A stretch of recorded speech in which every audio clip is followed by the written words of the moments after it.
members of the audience would kindly take a seat, I'd be grateful. Thank you. Senator Saslaw, Senator Norman, Senator Howell, Senator Lucas, Here. Senator Edwards, Senator McDougal, Senator Stewart, Senator Stanley, Senator Reeves, Here, sir. Senator Chapin, Here. Senator Deeds, Here. Senator Sturdivant, Here. Senator Peterson, Senator Peet, Senator Obajay. Here. Do a quorum.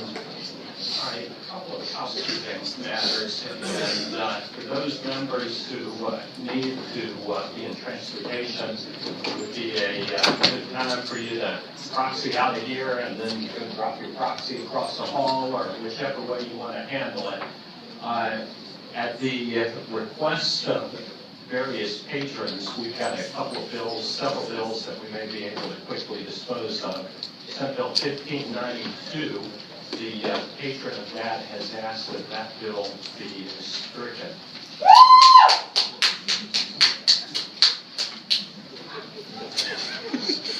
You know, we've got about 35 bills on the docket, and if you'd like us to call the Capitol Police, we'll do it. This is not going to be helpful for us trying to get through this docket.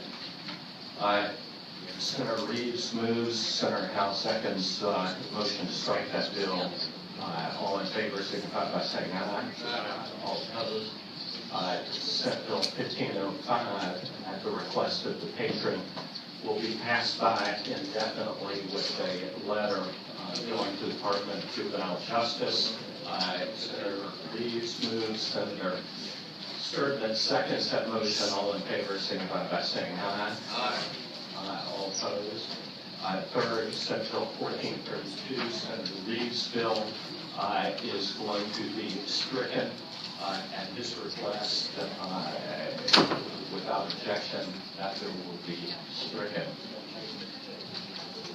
All we can dispose of quickly.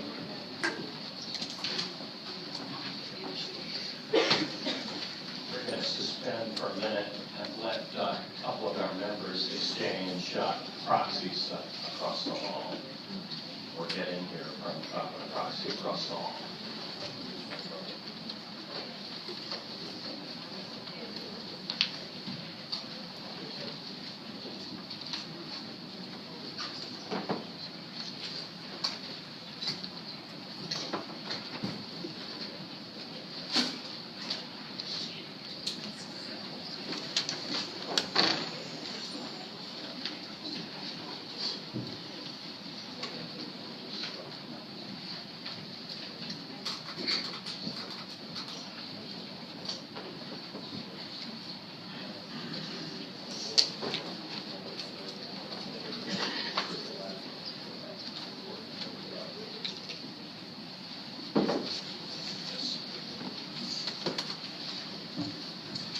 All right, we're going to go ahead and move on. Senator Locke, Senate Bill 1356.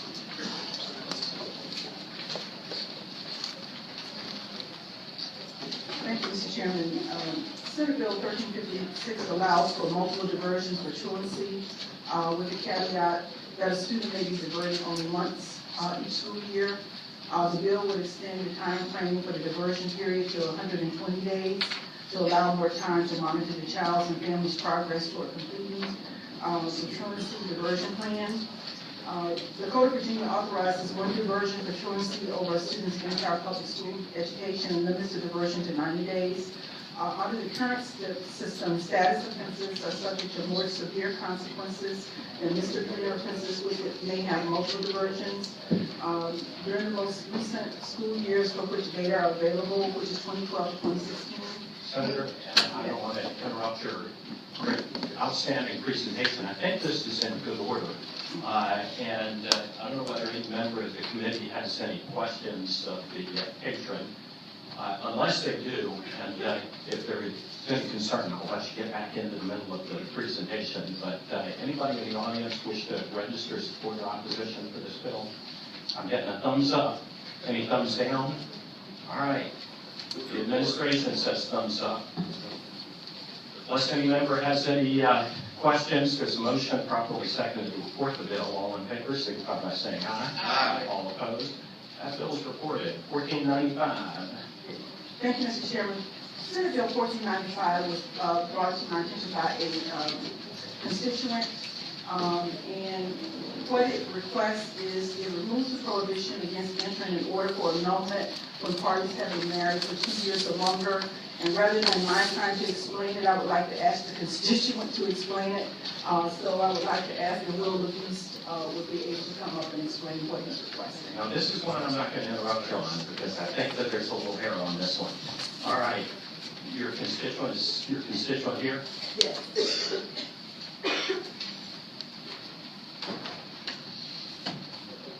Yes, step right up. We're happy to have you here.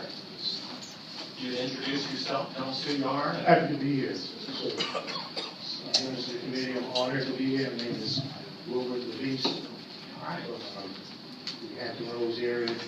I'm appreciative of Senator Locke because when I brought this to her attention, she immediately understood the pain that's involved in a paternity fraud case, particularly to the child, who in my case is actually an adult child now.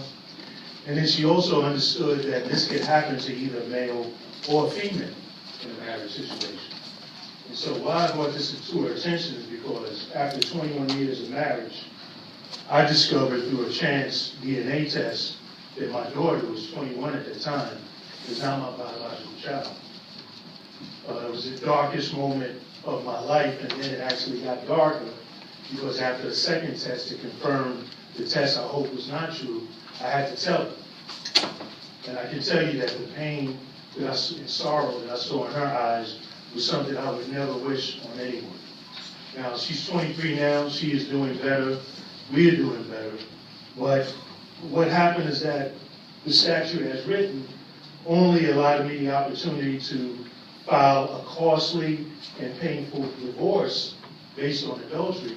And you all know that trying to prove a divorce based on adultery is an extremely high bar. So you can imagine I'm sitting with a document in my hand that tells me that I was a victim of paternity fraud. I was lied to.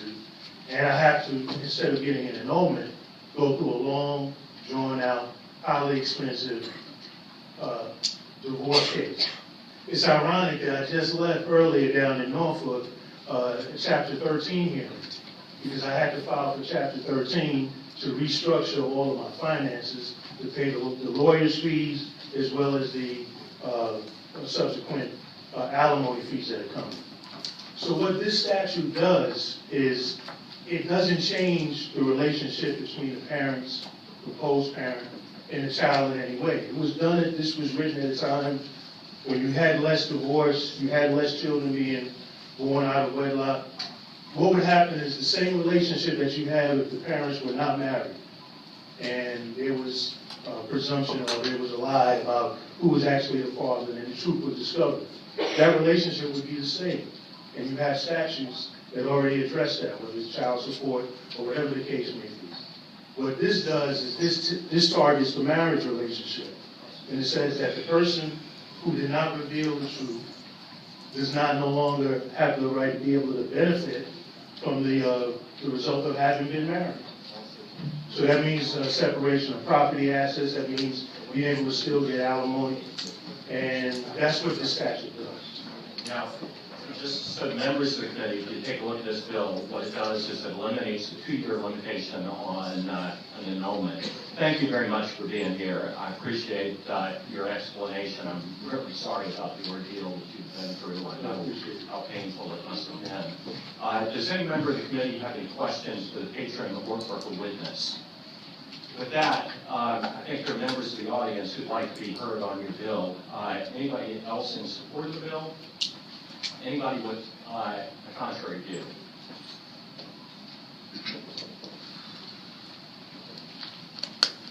Mr. Chairman and members of the committee, I'm Lawrence Deal. Practiced family law for 42 years and have been in front of this committee many times. I'm here on behalf of the Virginia Bar Coalition who opposes the bill. I understand exactly the problems that we have, that he suffered, but this has been a long-standing 2 years. At some point, marriages just have to be validated because the grounds that are null are usually more technical in nature.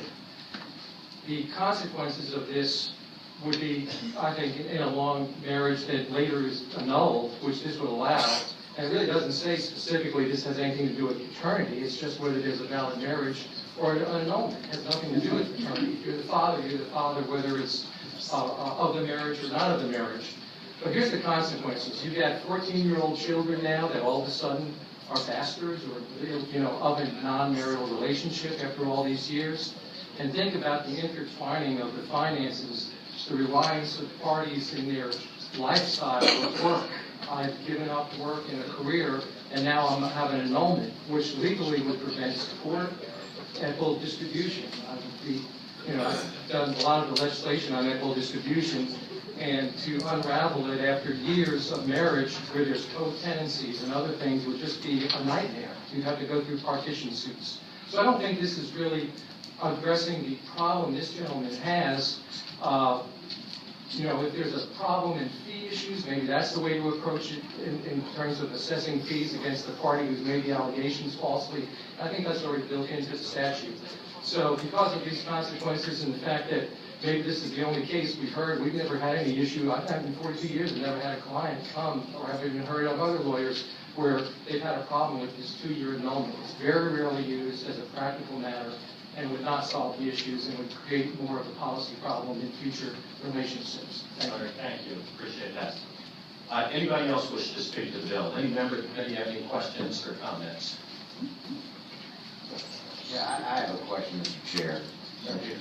What would happen, and I understand that the issue in this case, but if you had a bigamous marriage, in other words, your spouse was married to somebody else for multiple years and then you find out, and what would you do in that case? I think I'm asking a domestic law practitioner. Marriage is not like horseshoes. You don't get close. You're either married or you're not. I've had a number of cases where people thought they didn't divorce because of the other spouse telling them, and it turns out they were. The answer is if it's a bigamous marriage, it's void. For the purpose of remarriage before the divorce, that's almost an automatic bigamy, and you would not have the right to get support or property issues. So that would be the answer. So in other words, you'd have all the same issues. Exactly. Mr. Chairman.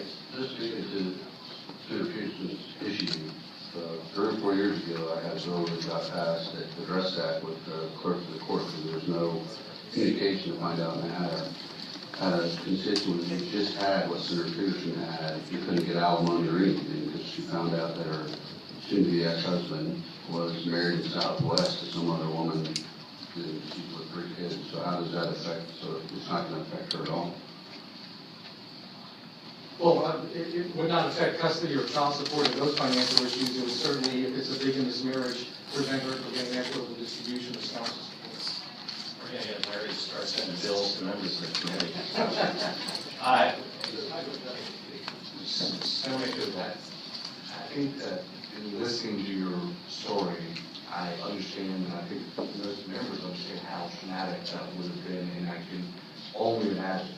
One of the things that we have tried to do with the structure of marriage, and particularly in reference to children, is make sure that the child is less impacted than other situations. And my concern about this approach to leaving it wide open is very good that you and your daughter did not find out until she was a grown adult. But if you had found out when she was 14 or 15, you would have made the right decision. But if somebody else decides to get an annulment, where does that leave the child in that particular situation? So I very much understand what you're trying to do, and probably would feel the exact same way in your situation. But I do have a concern about the rest of the system. We've really set it up for the children in situations like this. And if you go with annulment, I don't know that we have a system set up to deal with that. Yeah. Very briefly. Yes.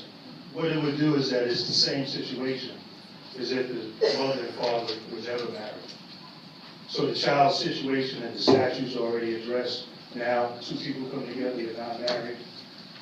There was a fraud in saying that the one is actually the biological parent. Your statutes are already in place to handle that situation. And so this does nothing to that. So the relationship as it may have been would still remain the same. I think what, again, because they, as if they came together, they were not married, and a child was born, it would be the same as that situation. And the way it is now, you're actually rewarding the person who did not reveal the truth in the beginning. As you pointed out, you're actually rewarding them that if they can stay in there for 2 years, and then it's longer, then they've effectively been able to go forward and be fine with the fraud. So the child's situation would be the same as if the parents were never married again. The statute's already in place for that. Okay, thank you. Are there any other questions of the patron? Observations? Anyone else who'd like to speak for or against this? Committee operates on the. I'm going to make a motion. I appreciate the senator doing what she did, and I appreciate the gentleman speaking. I think we need to pass this bill by. I think it has too many unintended consequences. There's a motion properly seconded to pass the bill by. All in favor, please say aye. Aye. Opposed, no. No. Count your noes.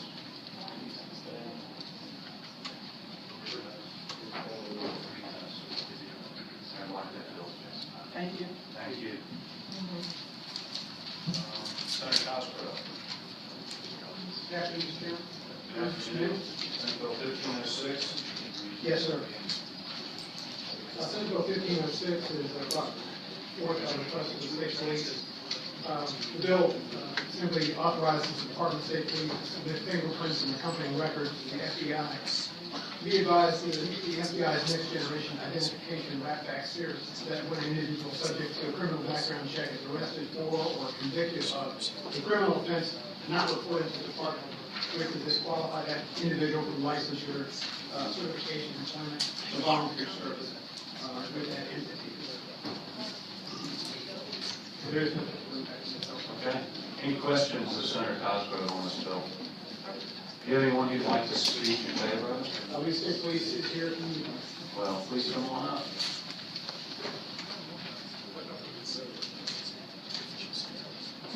Thank you, Mr. Chairman. Keenan Phillips with the Department of State Police. And we'd like to thank Senator Cosgrove for carrying this bill for us.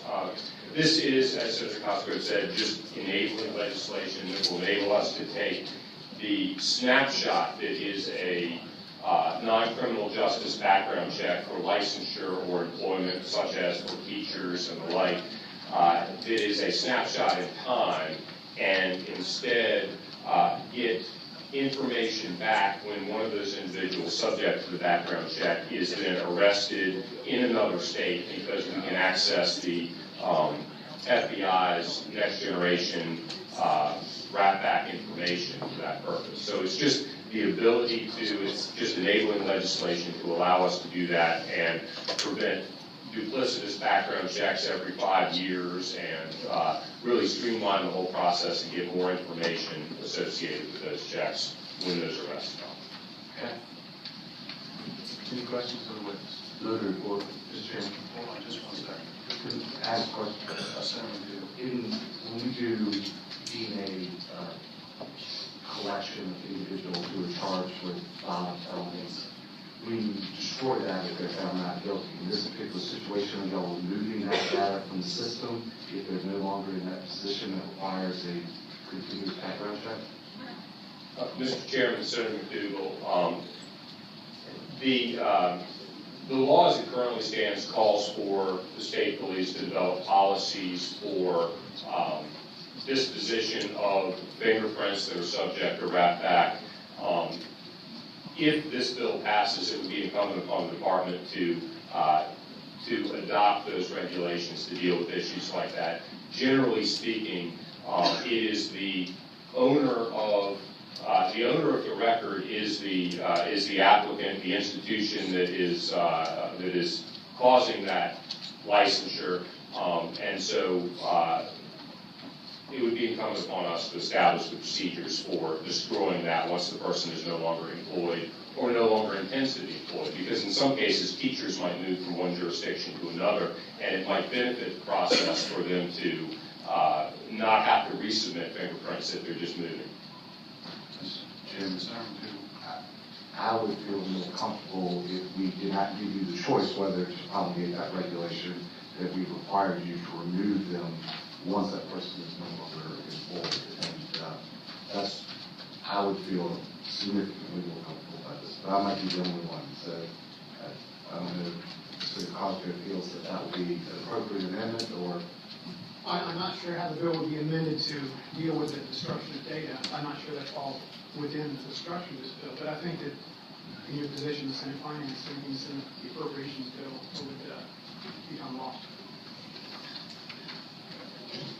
Are there any other questions? I have one question. Senator Cosgrove, if I understand this correctly, we're using the FBI to make this process go faster. Are they collecting this data? Will they hold on to this data? Do we have to be concerned about the dissemination of it by the FBI? Mr. Chairman, no, the fingerprint record is maintained within the Department of State Police. All that's happening with the FBI is that there is a number associated with that record that when there is a subsequent arrest, would notify the department. So it's merely a tracking number. They not collected or disseminated? That's right. Thank you. That answers my concern. Do you have anyone else who'd like to speak for? I do, sir. Is there anyone who is in opposition to this?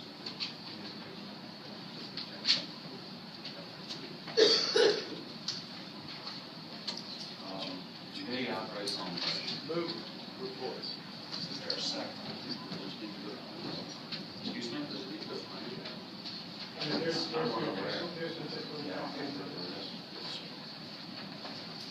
a motion properly seconded to report the bill. Is there any discussion? Public Safety Chairman of Senate Finance. Okay. Motion properly seconded to report the bill. All in favor, please say aye. Aye. Opposed, no. No. That's your no's. 2 no's. Three. Thank you, Senator Cosgrove. Thank you, sir. Thank you. That's all you have? Yes, sir. Okay, Senator Bola, you're here. Come on up. We'll get away from there. I have a few bills. Away from there. That's okay.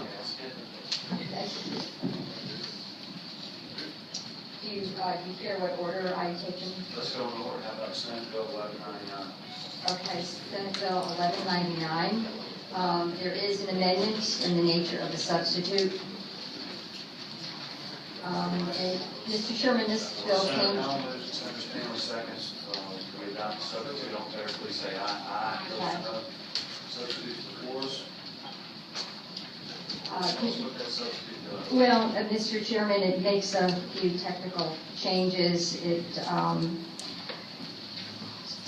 articulates that if communication will be provided to blind individuals in an accessible format, we did have the word in a written format, which was inappropriate.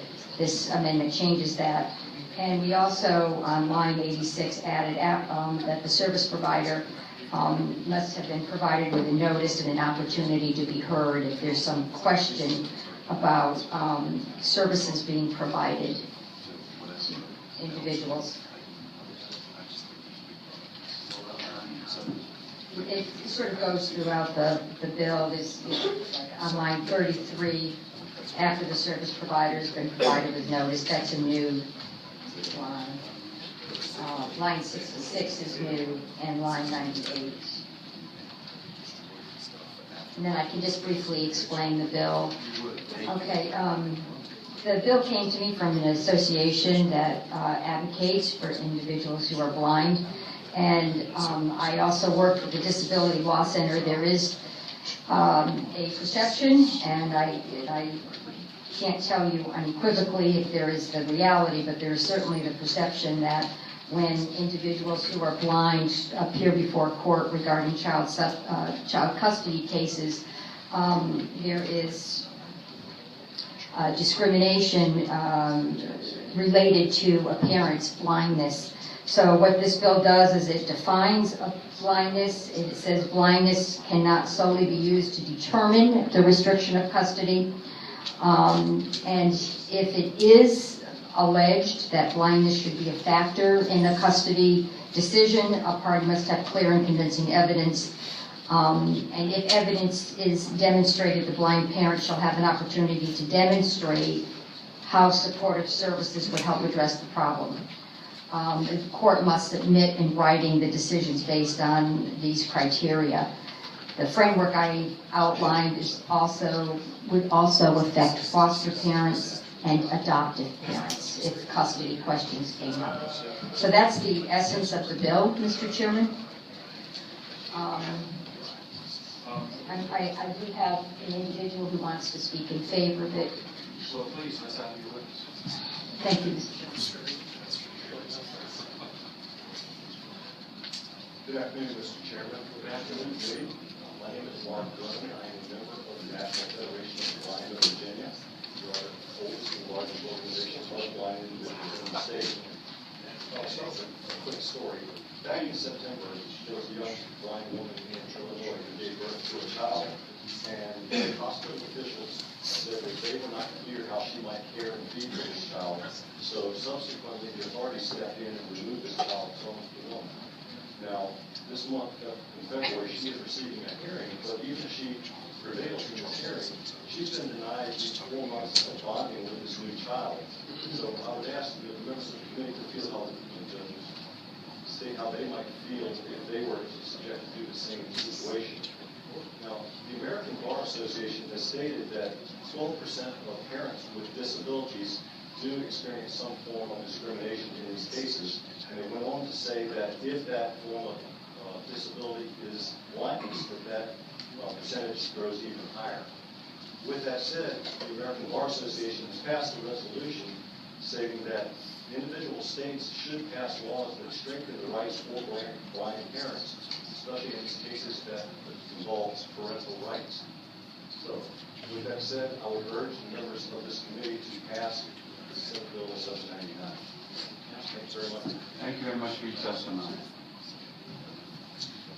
Is there someone else who'd like to speak in favor? Please come on. Thank you for the opportunity to speak. My name is Jenny Halborn. I'm representing the Disability Law Center of Virginia, and we're in favor of this bill. Thank you. Is there anyone else who'd like to speak in favor? Is there anyone who'd like to speak in opposition?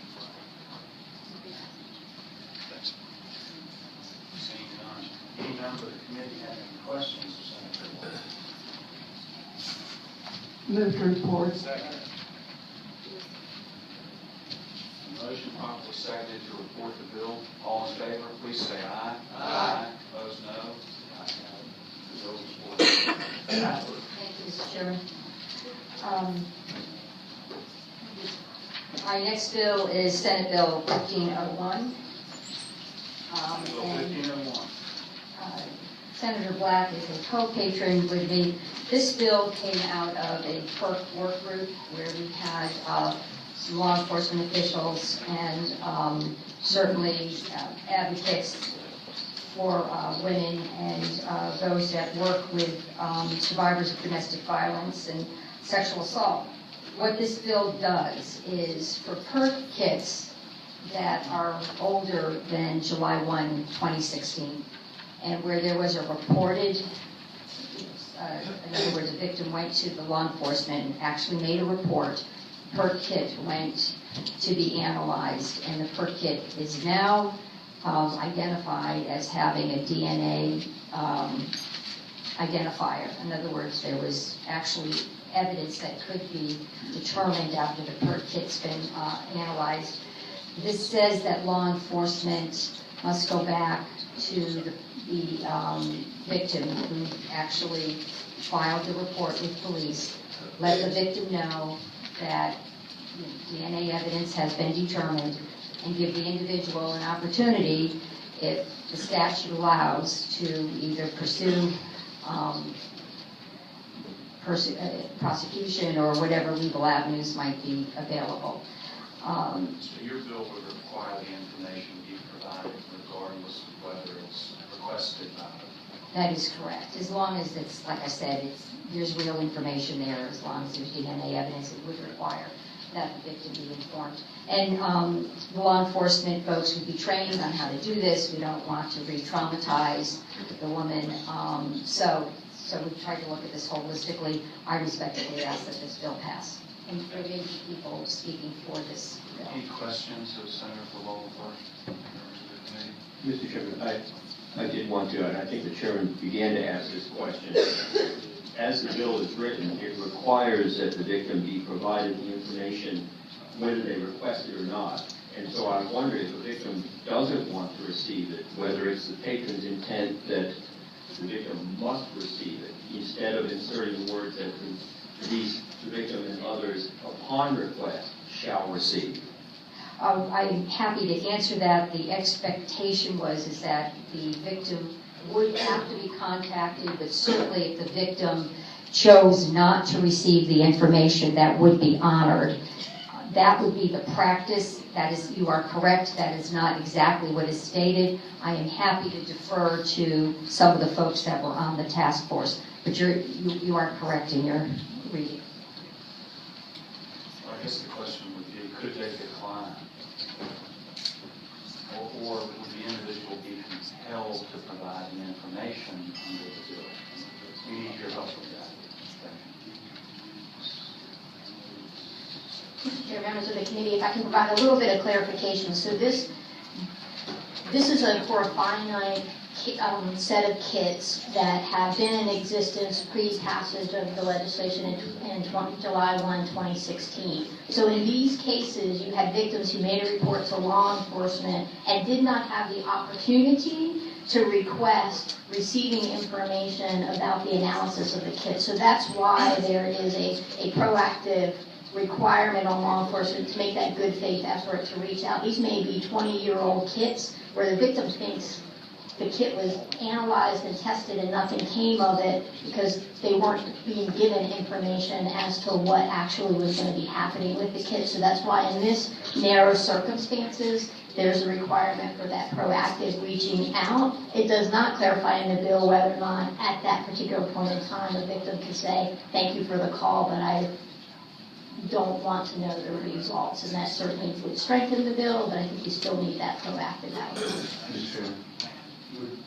In my understanding, the question that Mr. Benjamin raised is the language needs to say affirmatively that the victim or the potential victim should be notified, and then it needs to be clarified that they have a right after notification to receive the kit, because we don't want to make them, not receive the kit, but receive the information. So we don't want to make them have to see it if they want to 20 years later. Make sure they're notified and opportunity to receive. My suggestion of language to do that would be on line 24, after the words victim shall insert, be notified of the completion of the analysis and shall upon request receive information.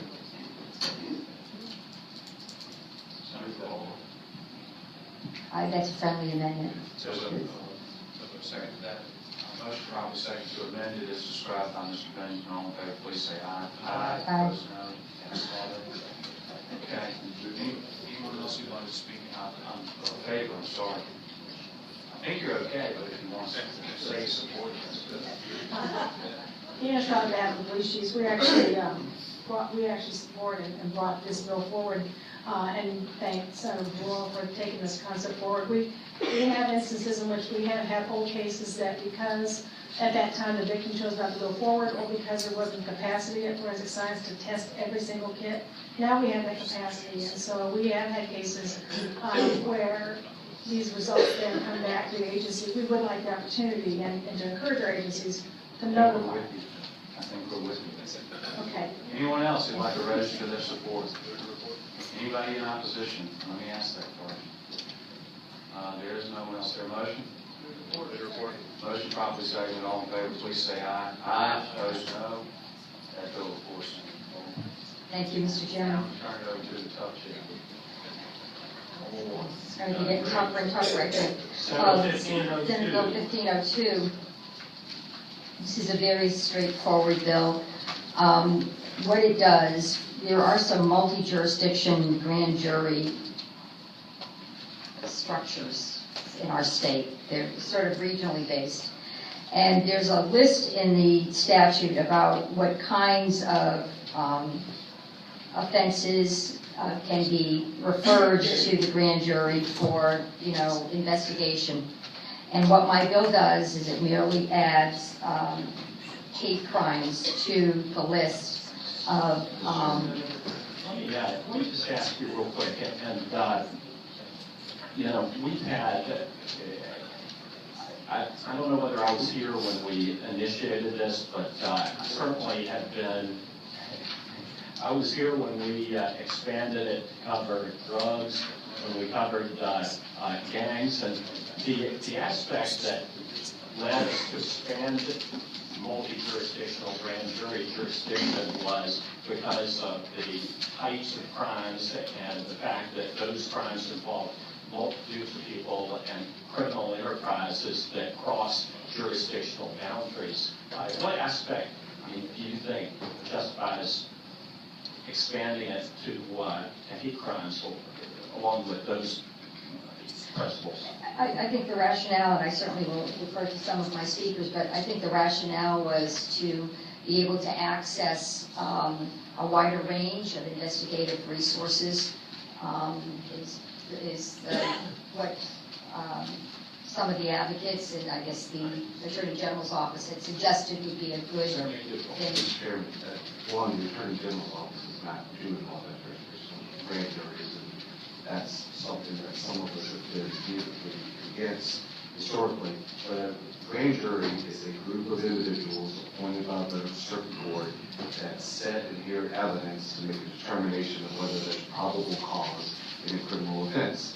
We, at some point in time, as Senator Shea said, decided that because the criminal activities were originating in multiple jurisdictions, like drug offenses were occurring in the city of Richmond and in Hanover, we would allow that effort to be combined across jurisdictional limits. I personally think that we have gone way far afield in that and probably should be eliminating half the things multi-jurisdictional grand juries can do, because this is a protection that was originally built in to make sure that government was not going beyond the reach of what it should be able to do. And now people move around that because if they don't get the government in the region to do what they want to do, they just go to every other place around, even if the offense didn't occur. So, Mr. Chairman, I do have some serious concerns about our expansion of the multi-grand jury approach, and I'll be willing to take a couple things out. Senator Paul wanted to have a bill amended to do that. You can leave Senator it. Sasslaw. Barbara, I was here when it got set up. I was here when everything got set up.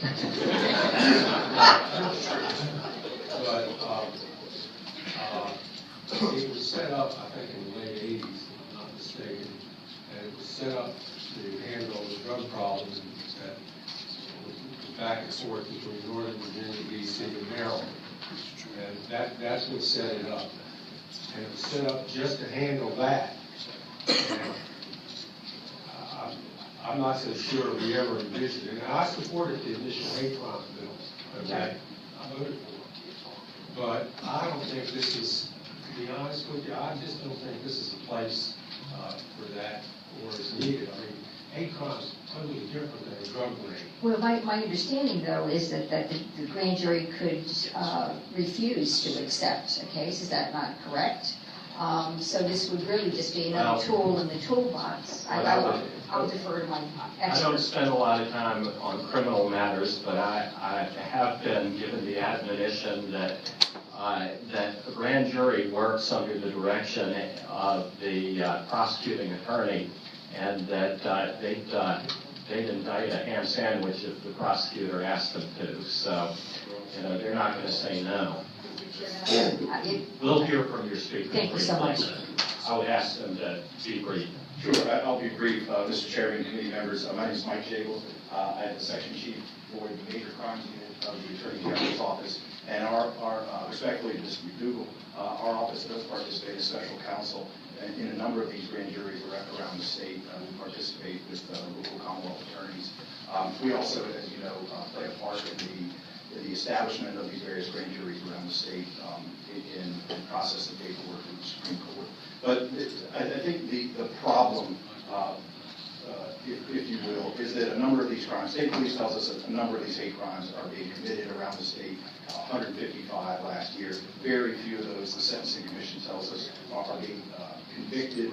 And so what this purports to do is provide an opportunity to investigate some of these cases that we believe are of serious enough offenses. So do you believe that our prosecutors and our law enforcement are not taking seriously hate crimes? If so, you better convene your own investigation of our law enforcement in Virginia. I think that's a pretty serious allegation. I don't know that they're not taking them seriously. All I'm saying is you want to investigate because you don't believe that they are investigating them? No, sir. I'm saying what this is another opportunity where we can call in witnesses, these Commonwealth attorneys can call in witnesses under oath and elicit more information than maybe a law enforcement officer on the street could. So these grand juries provide an investigative tool to Why can't the local prosecutor for the city of Richmond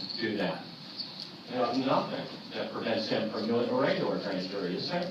Well, there is in the regular grand jury, we can't call witnesses. Special grand jury. A special grand jury, you could, sure. Certainly, there are additional steps that would need to be taken in a special grand jury. But that's the reason you said be brief. I'll leave it. Okay, well, we thank you. Anybody else wish to speak briefly, please? Mr. Chairman, members of the committee, Chris Riak, almost starting to see record, backup, did support this bill. Okay. All right, well, bill's before us. I have a question for somebody. Senator Edwards. Chris Rayak or the other guy, who's the other fellow? Yeah. It's true that the multi-grand jury jurisdiction is expanded to include just about anything. It seems like just a laundry list. In fact, they go through A through Z, then it starts AA through GG, and it's just tons of them. Is there a particularized need for this, and I'm all in favor of prosecuting hate crime, is there a particularized need for this to be a multi-jurisdictional grand jury? I mean, can you give an example of how this would help?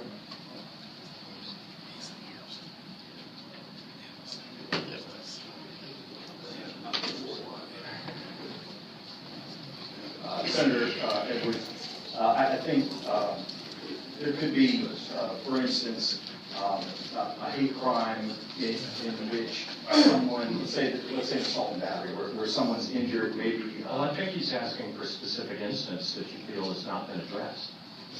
Well, I'll tell you that state police reported last year that 155 hate crimes have been reported in Virginia, and I can go and break down. Most of those were assaults, vandalism crimes, 8 anti-Jewish crimes, 7 anti-Islamic crimes, and then we had crimes against homosexuals and additional crimes against mental and developmental disability folks. And so a number of those are getting reported. The Sentencing Commission tells us very few of those are getting convicted. We believe because some of the elements cannot be met based on difficulty in investigating these types of crimes. So with an investigative grand jury, such as a multi-jurisdictional grand jury, you have the ability to subpoena witnesses statewide, subpoena records statewide, such as phone records. Maybe someone has Facebook postings which they believe are racially inappropriate. So it's akin to a federal grand jury, which that's exactly right. Federal grand jury has both investigative and indicting authority, and a multi-jurisdictional grand jury has both. That's investigative and indicting, and we can bring in more evidence and investigate the case on a broader basis. That's correct. It's a one-stop shop, essentially, and Mr. Chairman brought up the fact that certainly there are the existence of special grand juries which could do the same thing, but there are additional steps to create those. Mr. Chairman, yeah, a special grand jury can only investigate and cannot indict. Correct? A special grand jury in the state system. Right. I think that's right. Senator Stewart. Mr. Chairman, just to get to in this matter. I've done this as a prosecutor, and I've increasingly becoming concerned that the way we're using these multi-jurisdictional grand juries for purposes that were never intended, and everything that the gentleman just said could be done in a regular grand jury or in a special grand jury that could be convened in a locality to prosecute these crimes. This bill is completely unnecessary, and such I move to pass it by indefinite. Pass the bill by indefinite. Mr. Chairman, I'd like to speak. Yeah, it has grown beyond really what it was intended to do, but I think this is an area where I think we can use especially multi-jurisdictional grand jury. I think it'd be very helpful in the field of hate crimes, because we're seeing more and more of these kinds of crimes. So I'm going to vote against the motion to PDI. Clerk will call the roll on the motion to pass it by indefinitely. Senator Saslow, Senator Norman, Senator Howell, Senator Howell, Senator Lucas, Senator Edwards, no, Senator McDougal, Senator Stewart, Senator Stanley, Senator Reeves, Senator Chapin, Yes. Senator Deeds, Senator Sturtevant, Senator Peterson, Senator Peake, Yes. Senator Overshain. Aye. 10 yeas, 5 nays. 10 to 5, passed by indefinitely. Next, we've got 1524. Thank you, Mr. Chairman. My last bill is Senate Bill 1524, and what this does is it would expand the definition of hate crimes to parallel the federal definitions, and it would add disability, gender identity, and sexual orientation. And the bill actually adds a couple things besides just changing the hate crime statute. It does provide for some civil action if a crime has been motivated by race, religion, disability, gender identity, sexual orientation, or ethnicity. It does have a section on liability for defamatory material, which is on the books. And then, of course, there's the assault and battery section, and there would be a reporting requirement, which the state police said if we passed the bill, they'd like a delayed enactment clause on the reporting requirement.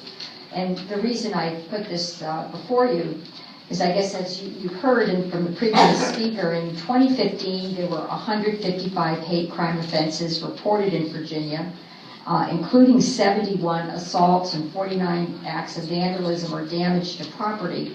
And this is a 21% increase over the prior year.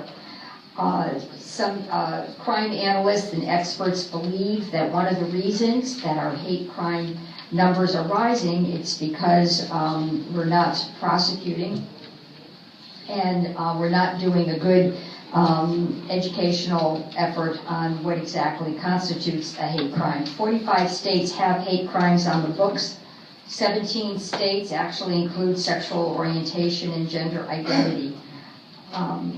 I respectfully ask that we pass this bill. I believe that if we can keep every Virginian safe, all of us will be safe. So this is as much a public safety measure as anything. Steve, all of these are crimes as is. That's correct.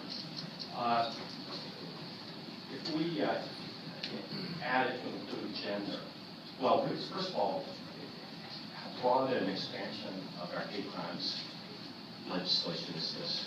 This is a tremendous expansion of hate crimes.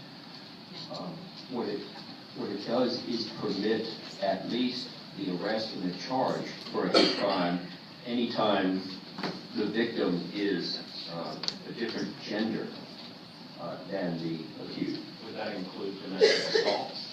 Would it include any? Yes, any assault. So a domestic assault becomes a hate crime? Yes, absolutely. The prosecutor could exercise his charge that. And of note, it carries a 30-day minimum mandatory sentence. And is there what is thought with respect to persons with disabilities? Well, we understand the word disability in a conversational sense, but it has many, many different legal meanings, and no particular meaning is described in this bill. That's one of the problems. We don't know what disability means for purposes of this bill. Whether these crimes on the basis of gender, and it may not be an appropriate question for you, but whether they're sexual orientation, whether those are currently tracked, I don't know. Mr. Chairman? Sorry. I just have a question for Senator Laura. Based on your data, you were talking that hate crimes have increased. Is there a correlation between how many more subgroups we put under hate crimes? Is that in direct correlation to the adding of all those extras in the hate crime statute? And that's caused the numbers to rise?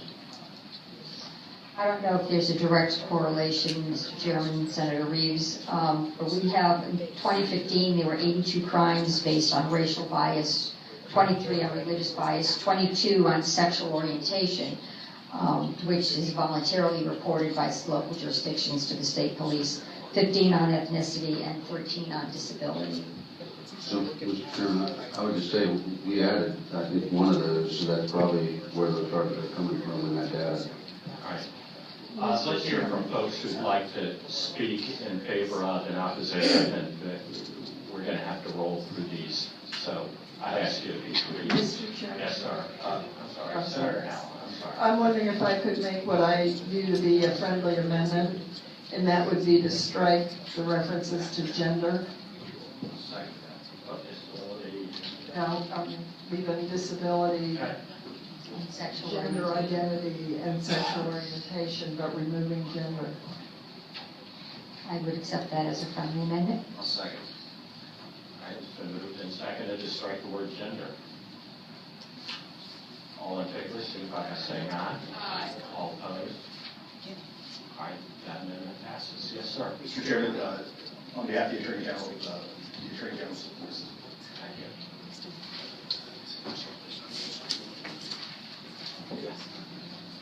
Mr. Chairman, members of the committee, James Parrish, Equality Virginia, we support this bill. Expanding hate crime laws to include sexual orientation and gender identity sends a message that violence against lesbian, gay, bisexual, and transgender people isn't okay. Anti-gay hate crimes are the third most frequent kind of hate reported nationally. And there's overwhelming public support for inclusive hate crime laws that include gender identity and sexual orientation. And just one clarification that I have just from our reading of this bill is there has to be an intent there. Just because you rob or attack a gay person or a transgender person, you don't qualify as a hate crime unless the intent there is attacking someone for being gay or attacking someone for being transgender. Thank you. Thank you, sir. Yes, ma'am.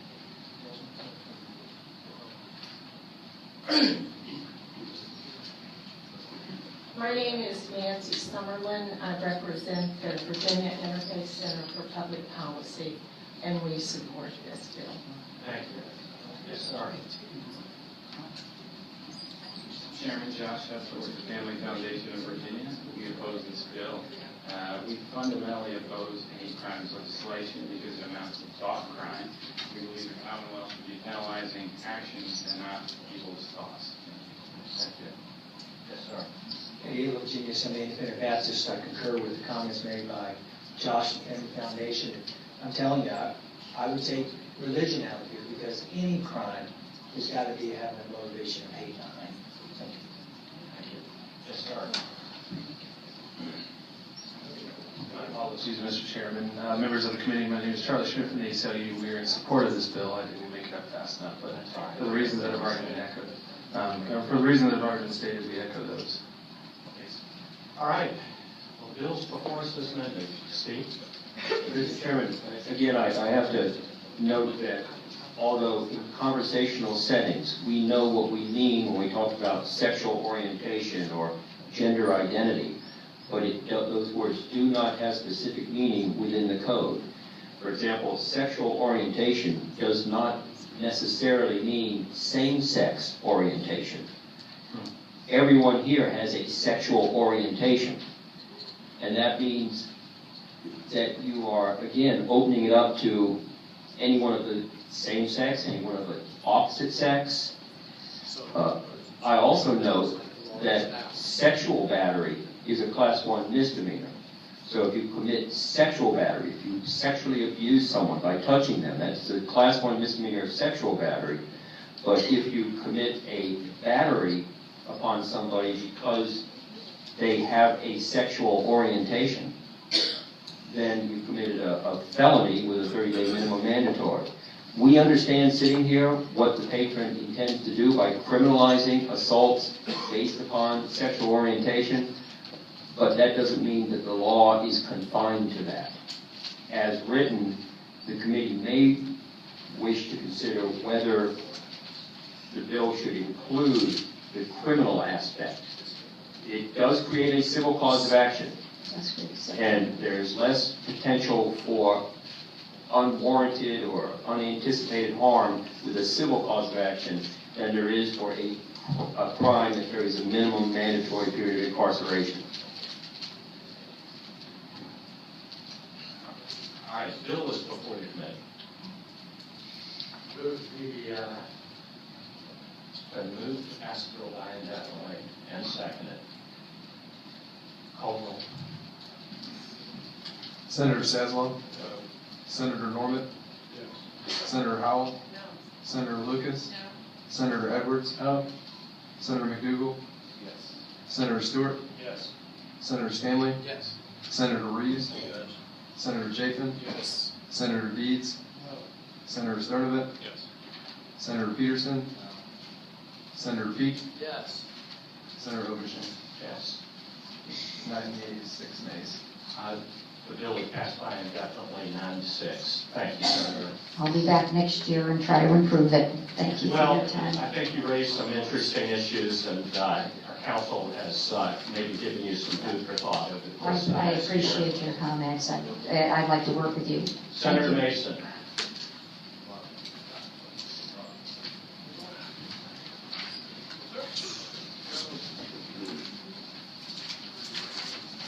Good afternoon, Mr. Chairman. Number 1421. All right, we've got 1421. Yes, sir, this is the second time recently that I risk appearing before attorneys who do this on a regular From you basis. today, especially. This is I don't not, like this bill.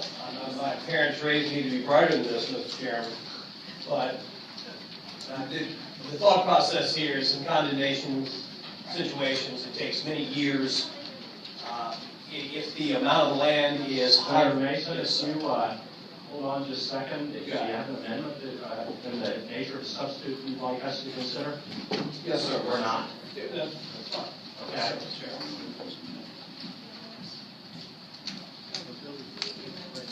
All right, the amendment has been moved and seconded. All in favor, signify by saying aye. All opposed, the amendment's before us.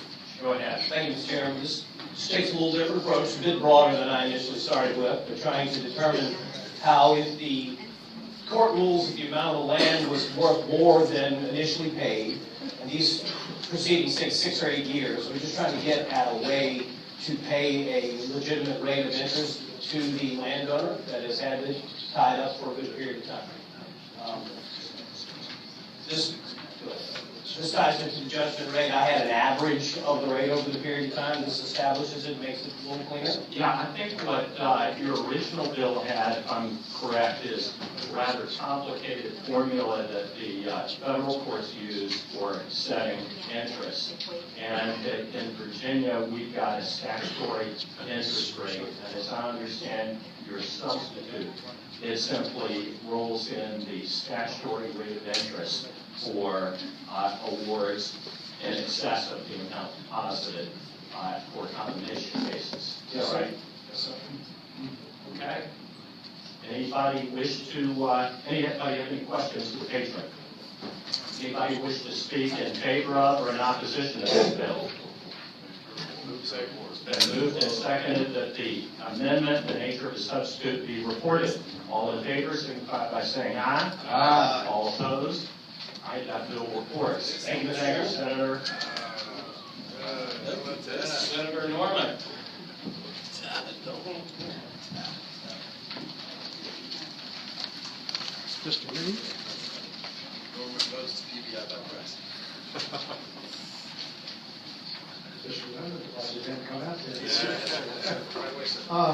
Ladies and gentlemen, I'm delighted to recall your attention to Senate Bill 1560.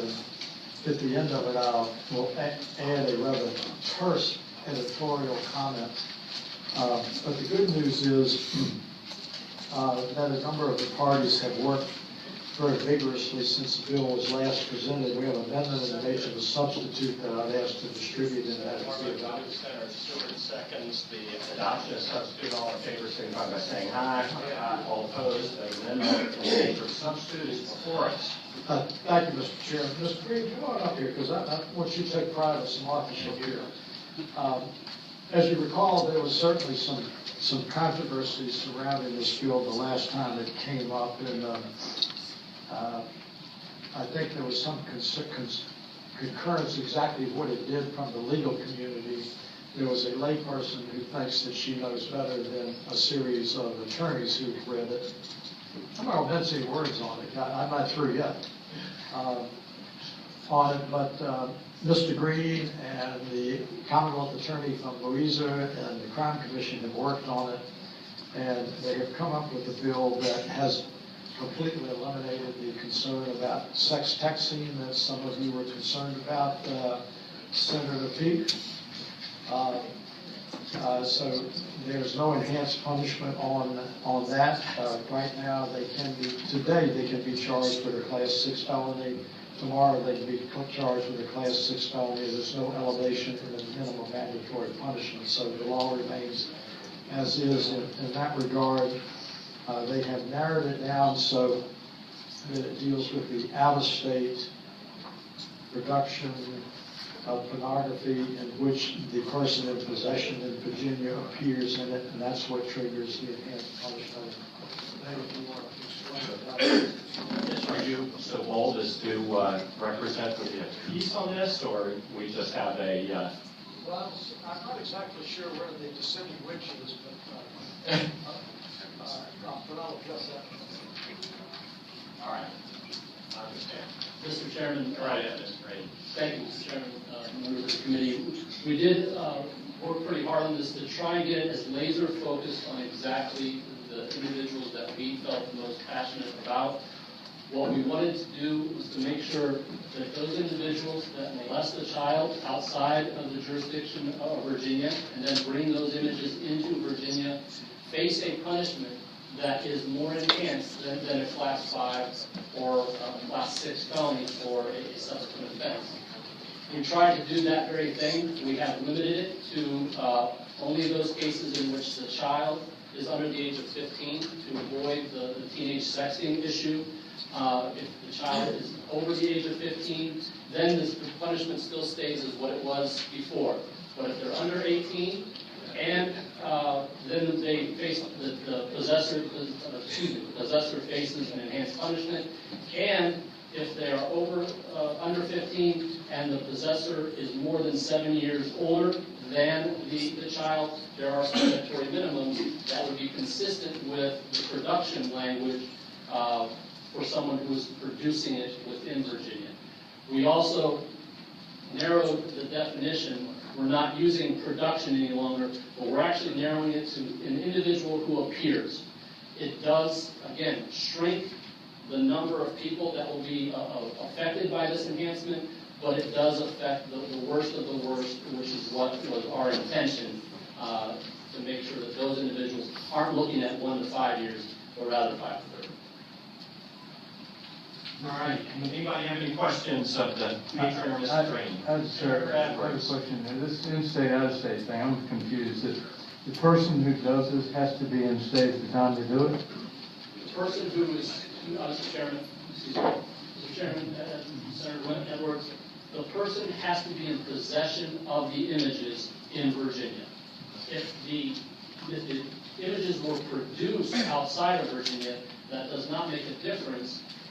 If the individual was in possession in Virginia and the images include the individual, there is an enhancement.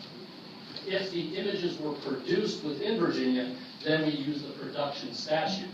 But when the images are produced outside of our jurisdiction, we at this time would be stuck simply with possession a Class 6 felony. All right. Mr. Chair. Senator Peterson. This is a question I have. If you have the subject is less than 15, let's say 14, and the perpetrator is, say, 17, where would they fall in this terms? Mr. Chairman, Senator Peterson, that individual, a 17-year-old in possession of pornographic images of a 14-year-old, would fall under the enhancement of a bigger sentencing range, but there would be no mandatory minimum. In order for a mandatory minimum to kick in, the child has to be under 15, and the offender has to be more than 7 years older than that. Mr. Chairman, we already have a lot of laws in this area. Why is this needed? Your Honor, excuse me, Mr. Chairman, None of us particularly. Senator Edwards, this is needed for those situations where we have a child that was molested in New York, and there is a video of that molestation, and we find it in Virginia. We can't go after that individual for producing, because the production took place outside of our, outside of where we would have subject matter jurisdiction. There are some, and what was raised on Monday, there are some other options. We could, our investigators could pack up their reports, pack up their witnesses, and they could head up to New York. And they could prosecute this case for production if they can prove that where it actually was produced in New York. Or we could take our report and our investigation and have our officers go up to New York to try and prosecute that individual for a sexual offense. When we had this situation in Williamsburg, we were able to prosecute the case without bringing the child down and putting them through the trauma of additional hearings or being cross-examined by an attorney. We were able to do it with our investigators because they found it in Williamsburg, they were staying in Williamsburg, and we were able to prosecute the case in Williamsburg. There are ways to kind of pass the buck here and have somebody else do it. But just like this weekend when my brother asked me to help him hang a picture, I was more than happy to loan him my hammer. But there does come a time when we need to buy one and put it in our own toolbox. And this is a way to make sure that we have a hammer for those individuals that are molesting kids, and the evidence of it is in Virginia. All right. Mr. Chairman. Let's confine the questions to the amendment. I mean, we went through the policy the other day. Anybody, Sarah, would you have more questions about the amendment? The changes? We're trying to fill a gap and just enhance the punishment. That's what I'm trying to get at. Mr. Chairman, there is an enhanced punishment if we can show that they produced it. We can't get to that if we can't prove that the production took place in Virginia.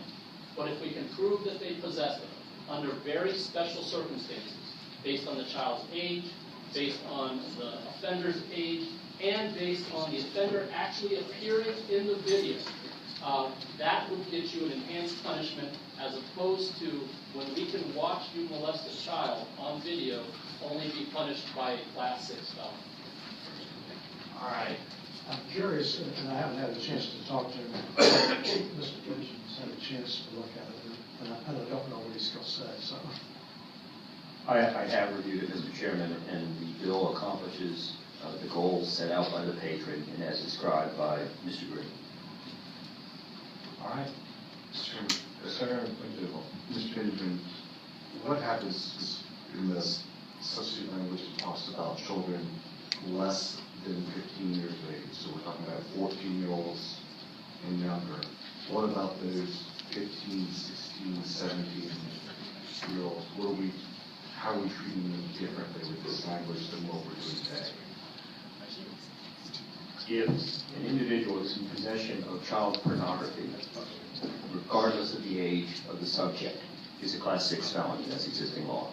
If the individual is in possession of child pornography in which he appears and produced, if the child is older than 15, then the enhanced punishment to apply, the accused must be at least 7 years older than the child. So if the subject of the child pornography is 17 and the accused is 18, then there's no enhancement.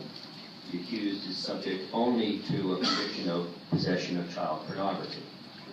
If the subject is 17 and the accused is 24, then they are subject to the enhanced punishment. Mr. Chairman, and I think everybody's put a lot of work in it, so I'm just trying to make sure I'm comfortable.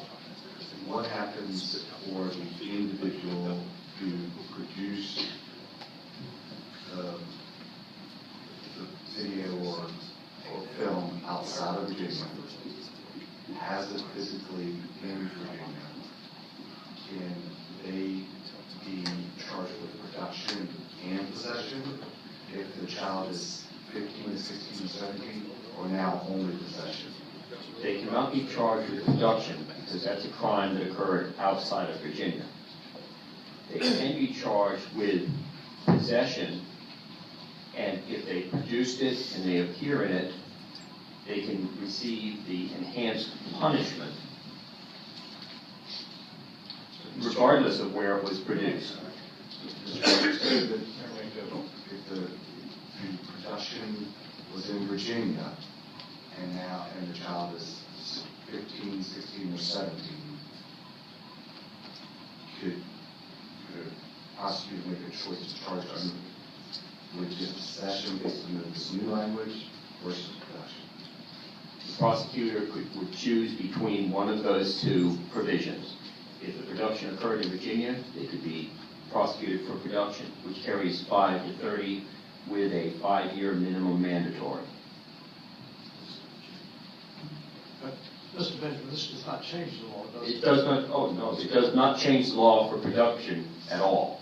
It doesn't increase or decrease the penalty for production of child pornography. It only deals with the possession of child pornography that was produced by the person possessing it and in which he appears.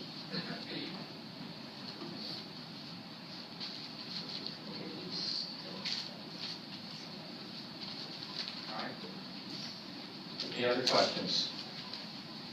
Anybody else wish to be heard on this bill? I think we've had an adequate hearing on it. Bill's before us. I move report. There's a motion report. And we refer it to finance. That would be appropriate. Is there a second?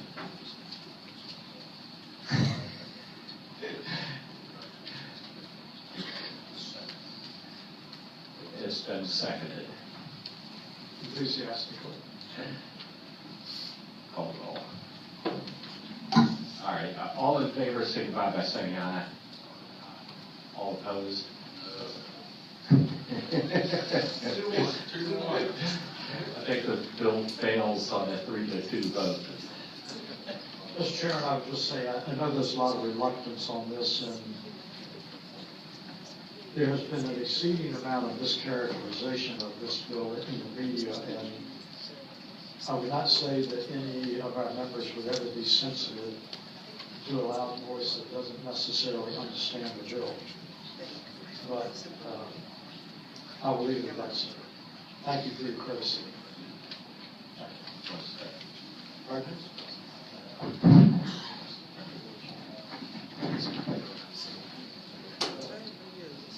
Thank you.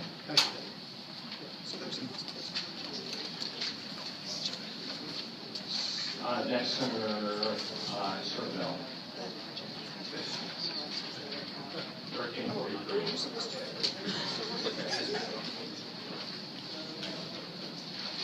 I didn't know anybody. Oh, would you be able to do that? Yeah, sure. It's over in the Capitol. Mr. Chairman, I think 1343 is probably the easiest. Want to do that first?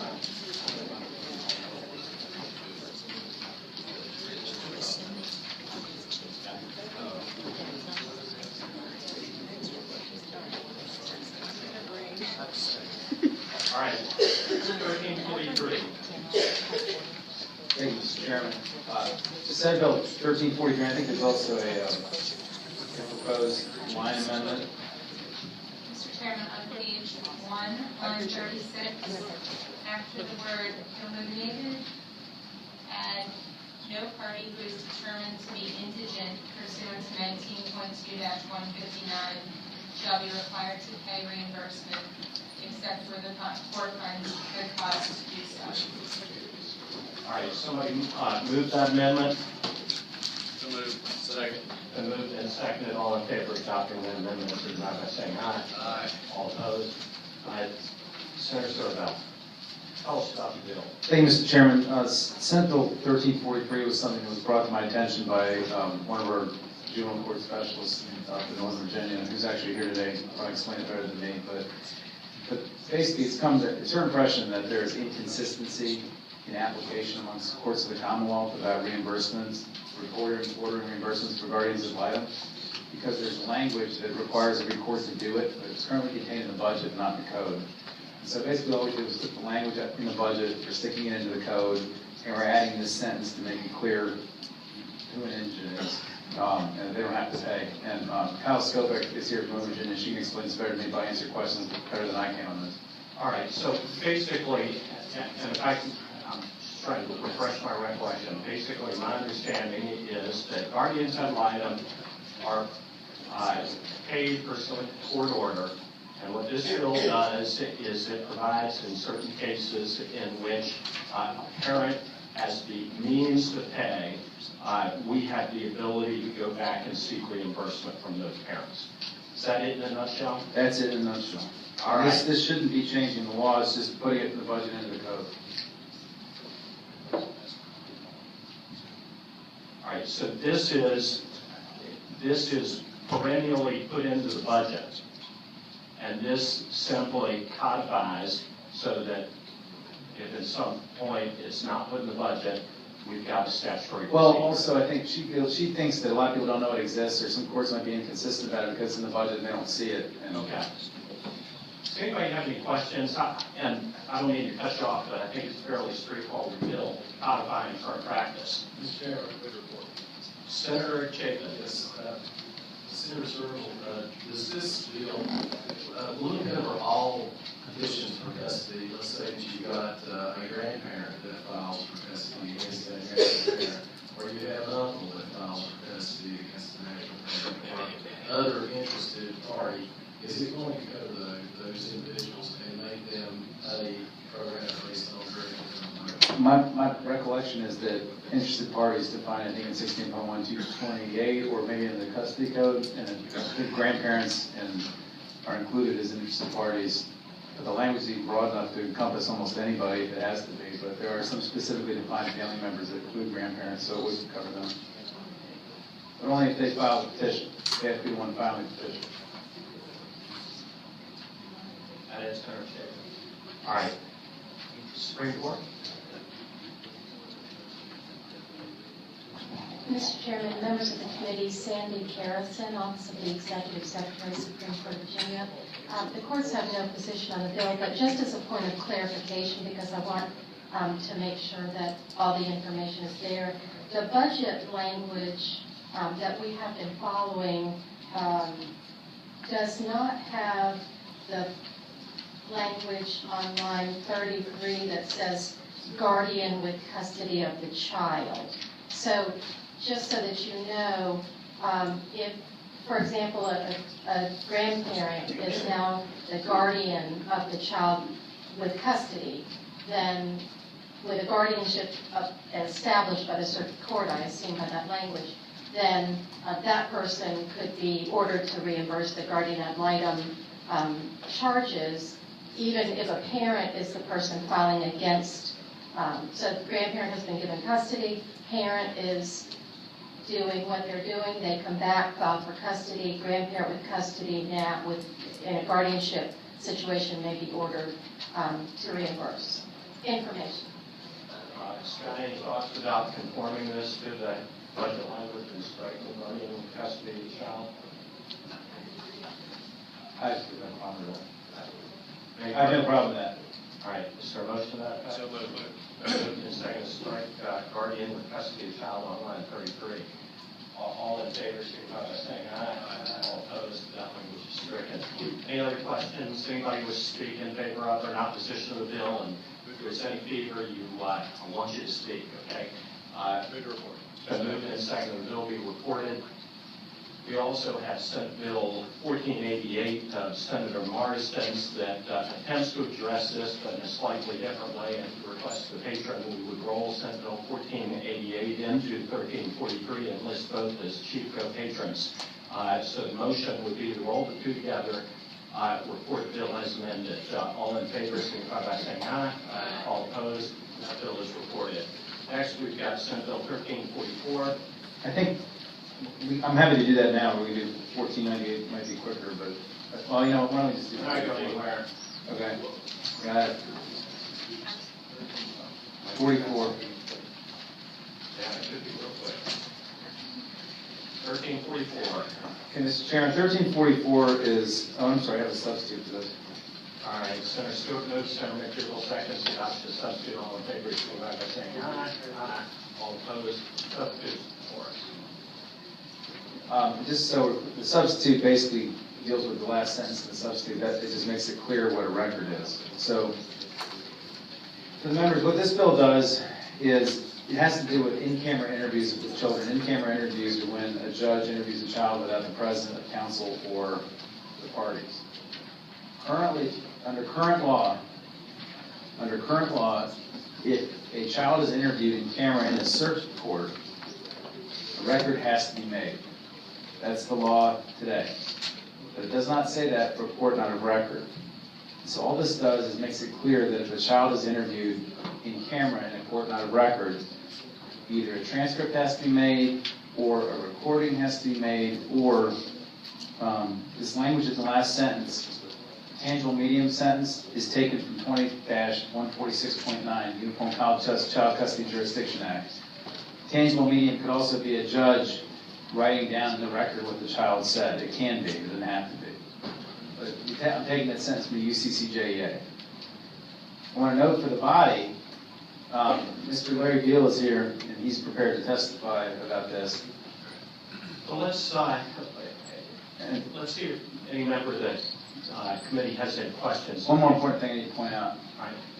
Mr. Deal, when he pointed out to me, he litigated a case in 1995, which resulted in a reported Court of Appeals opinion, which specifically says that parents, because of their constitutional liberty rights, have a constitutional due process right to have a record made when their child is interviewed in camera in any court proceedings. It's a constitutional right validated by the Court of Appeals of Virginia. So basically what this bill does is attempts to make the code consistent with what the common law and what the constitutional law is in the state. And I have copies of the opinion if anybody would like to read it. There's only about 3 or 4 paragraphs. Mr. Deal litigated that case.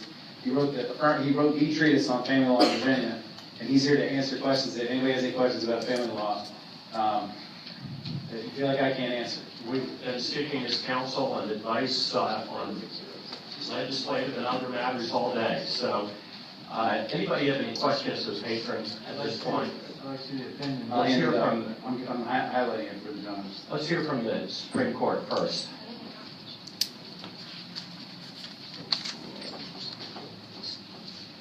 Thank you. I'd love to see the substitute, if I may ask for indulgence. Well, sure. Let's hear from anybody else who wishes to speak in favor of or in opposition to the bill. Let's hear from supporters first. Larry? Good afternoon, Lawrence Steele. The coalition did not take a position either way, but we initially had concerns that led to the amended bill. The concern was that pro se litigants, which are probably 90% in most courts on these, don't even know they have to have a court reporter, which costs money, and the issue of the cost of that. The statute as originally drafted said a recording or transcript, which implied you almost had to have a court reporter there. So that was our main concern. I actually got the section out of the UCCJEA, which juvenile judges already do. When they confer with other judges interstate, they have to make a recording or a record of it. And that can be a written memorialization, which would address what I believe you're going to hear from the Supreme Court. They were concerned about clerks keeping, look, I'm the last guy in the world, I don't even have Facebook, but it basically, discs and records and how that's going to work.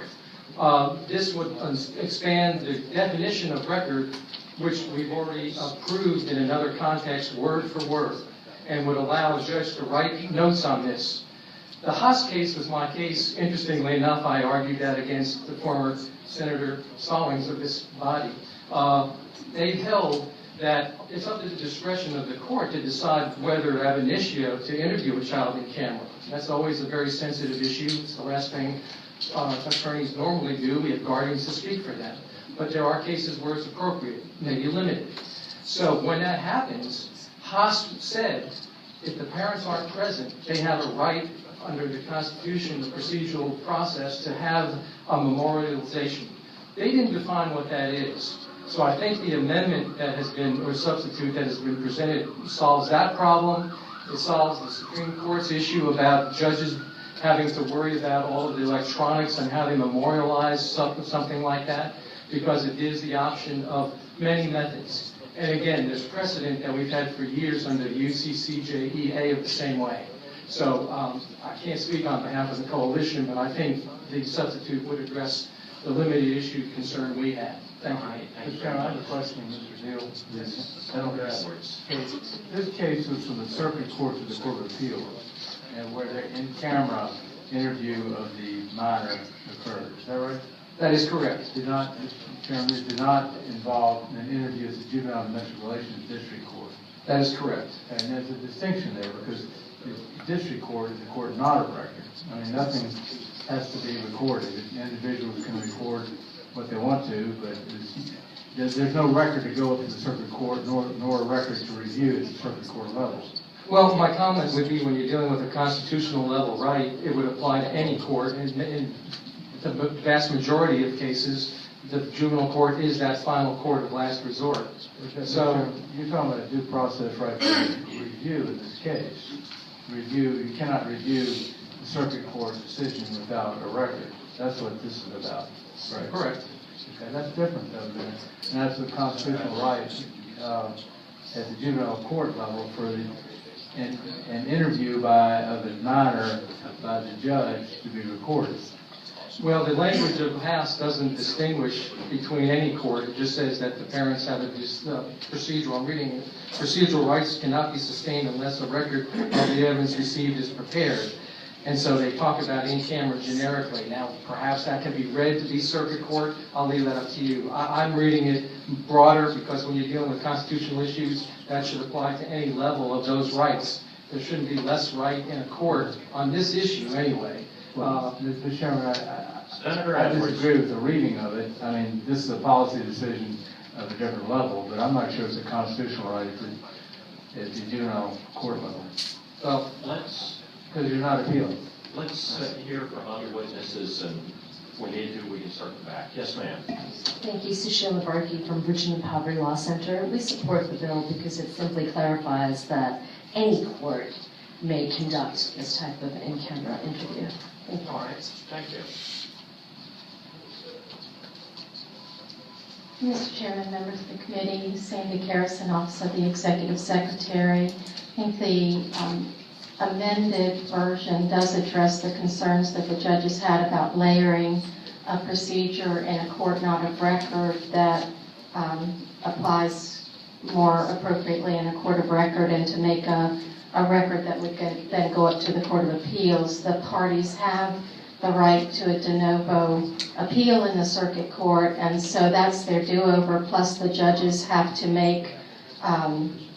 consider the best interests of the child and all of the factors that the General Assembly has established, and to communicate those factors orally or in writing if the child's preference is one of those factors. And so I think the one concern is left is that evidence when the judge hears what the child has to say in chambers and determines what the child's preference is, can tell from that it may not even be the basis for the court's decision on the best interest of the child in the juvenile court.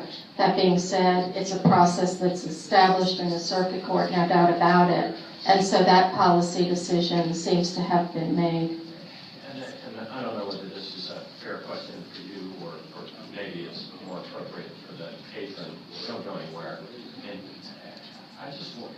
I don't practice in that world, but I just kind of wonder whether a litigant, a parent, may want to know what the child said in deciding whether to appeal.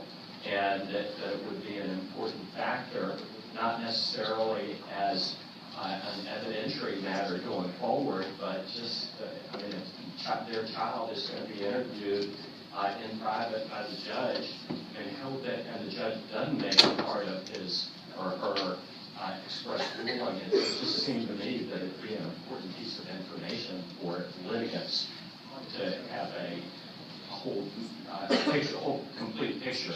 And somebody may just use me that notion, but that's just my initial thought. Mr. Chair. Maybe I can address that. That's exactly what happened in Haas. And what Haas was, a child just before the hearing was kind of maybe alienated, programmed a little bit, and was scared of the dad because mom had said, he assaulted me. It never happened according to the father, but he didn't even know the child had said that, and it resulted in sole custody as opposed to joint and other issues. So exactly without him knowing that in advance of being able to rebut it, he can't rebut the negative. So that was exactly the problem. Okay. Well, Mr. Chairman, I have a question relating to your case, too. There are situations, are you saying, where a judge will interview in camera a child over objections of one of the parties? That's what we're talking about? Well, that's a mixed bag. Some judges will say, if you object, you put them on the stand at your risk. Other judges will do it. It's a discretion of the court, and a good judge will look at it. All right, Senator Evers, I've had judges interview the child with both attorneys and both parties object. I've never seen that happen. All right, I've lived it. Yes. I know what to say. Hang on. Thank you again for letting me express the concerns from the court's perspective. I think those concerns are not nearly as strong with the substitute. The point that you made, Senator Openshain, is well taken. The judges that did review the bill, who originally expressed the concerns as introduced, said that their practice is that if any party objects to hearing the child on camera, they don't do it. So for what that's worth, I think that's my last word. Thank you very much. Mr. Chair. All right, Senator Chapin. Is that not the practice of many courts to simply refuse to interview a child out of the presence of the parents if the parents don't consent, if one or more don't consent? It's the way most parents do it, but there's also a whole bunch of pro se cases that go on, and I don't get to see what happens in a courtroom, and you never know what happens in those situations. All right. Bill's before us. Second. Thank you. It's been moved and seconded that the amendment made for the substitute. Steve, I'm sorry. So I'm sorry, potential technical corrections. First, on line 15, after the word counsel, a comma is necessary. All right. And then there's a potential omission here. The bill provides that a record will, a transcript will be made, and it will be provided to the parties and made a part of the record unless the court finds that doing so would endanger the safety of the child. There's an omission there because if the court finds that providing it would represent a danger to the child, then a record doesn't get made. And it would seem appropriate to still make it a part of the record, but provide that it is sealed. In that event, you're protecting the safety of the child, but you're at least ensuring that the record, for appellate purposes, has got a sealed document that can be referred to. I have no problem with that. And so what we would do is, on line 18, after the word child, insert in such an event, The record or transcript shall be sealed and made a part of the record. So a motion to adopt those two amendments in block. Moved and seconded. All in favor, signify by saying aye. Aye. All opposed. Those amendments substituted or adopted. The bill is before us. It's been moved and seconded that the substitute be reported. All in favor, signify by saying aye. All opposed. That's reported. Please note for us. All right. And 493, excuse me, 1498. 98. Sorry. I think it's 98.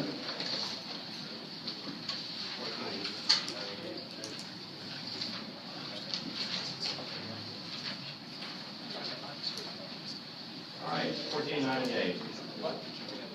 It's 98, right? Yeah, okay. 1498 is it's a fix-up to follow on to legislation I think Senator McDougal originally carried, which I think I originally introduced in the House at one point. And this bill, the bill here is just trying to keep our civil law up with what's going on the criminal side. About 2 or 3 years ago, this body passed a bill saying that if in a DUI personal injury case, if somebody's blood or breath was taken and analyzed by the government on the implied consent regime, you can take that certificate of analysis and admit it in the civil case without having to bring an expert witness into court, and you can jump through all those hoops.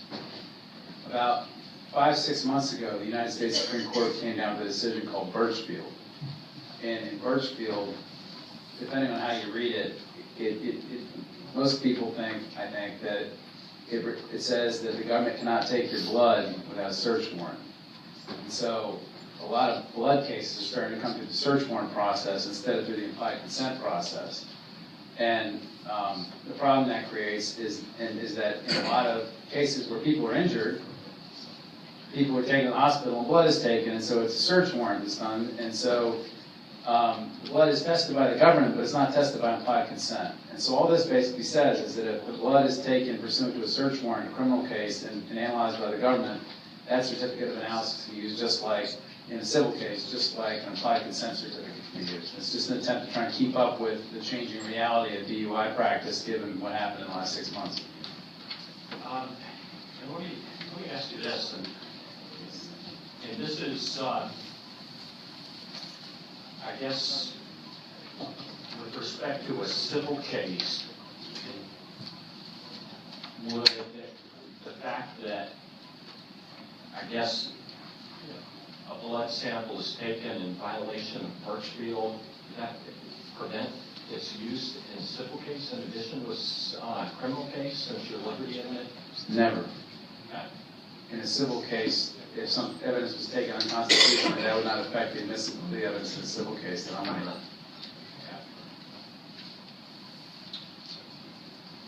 Here, from witnesses in favor of and opposition to the bill. John Anderson with the Virginia Trial Lawyers. We are in favor of this bill. It's to us, just like he said, it's a little bit of a cleanup there. Now we have the ability to get the certificate of analysis in under the certain statutes that are listed, which are the implied consent statutes, and how the different processes that happens. Buying a search warrant is not on one of those statutes that happen to be there. So, and as we've seen, some of these can be the worst cases. The defendant is hurt really bad. Sometimes you're getting blood analysis that's really, really high. We don't want to have a loophole where this can come through. Also, because of the Birchfield case, the Commonwealth's attorneys have put together a very voluminous bill. It's now in the House Criminal Sub, which will be up tonight. If it passes there, it'll be coming over here. And this is in response to that as well, so that we make sure that the civil law stays the same. Okay. Anybody have any questions to the patron? Anybody from the audience wish to speak in opposition to the bill? Council have any comments about this?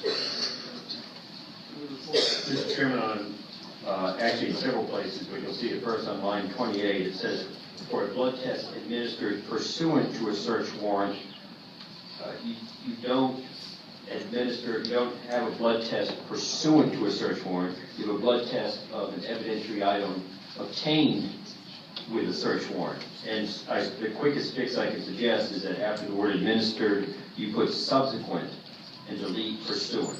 So the blood test administered subsequent to the search warrant. All right, that amendment's been moved and seconded. Any discussion? Hearing none, all in favor, signify by saying aye. All opposed? All right, bills before us in proper form. Is there a motion? Second. It's been moved and seconded. The bill be reported as amended. All in favor, signify by saying aye. All opposed? That bill is reported. Next. Thank you, Mr. Chairman. Thank you, Mr. Weston. 1081.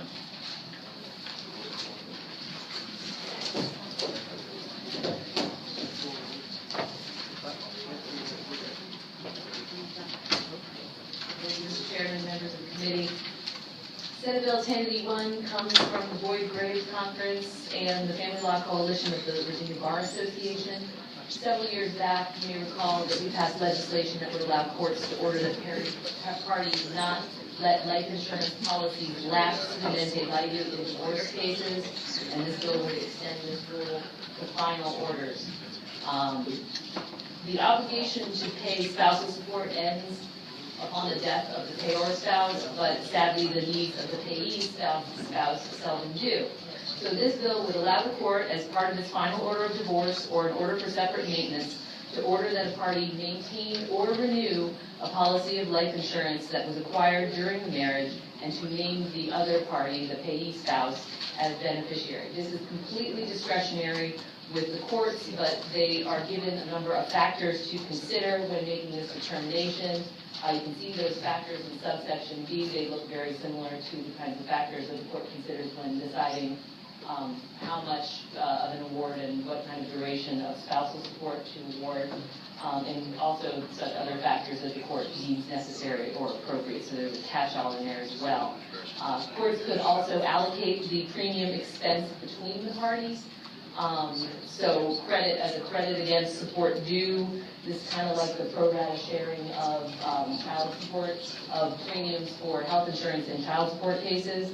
So they can allocate the cost of it. And this could be modified at any time by either party upon material change in circumstances. So, Mr. Chair, let me understand this. Senator Deeds. I can. Right now, a divorcing spouse can, at his or her own expense, carry a policy, life policy on the other spouse. And this just says that the court can order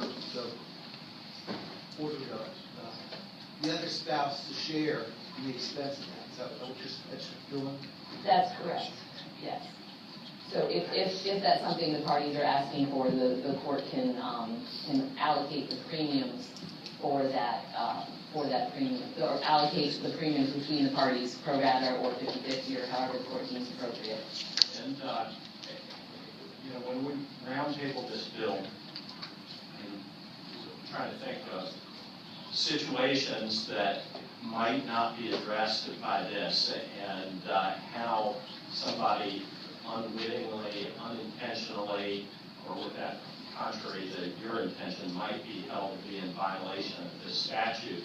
And I don't know whether these are fair concerns, and you can point us to reasons why they're not. It might be helpful, but take, for example, somebody who has life insurance with their employer, and they leave their job, and the life insurance is terminated as a result. Is that, in and of itself, does that become a violation of this statute?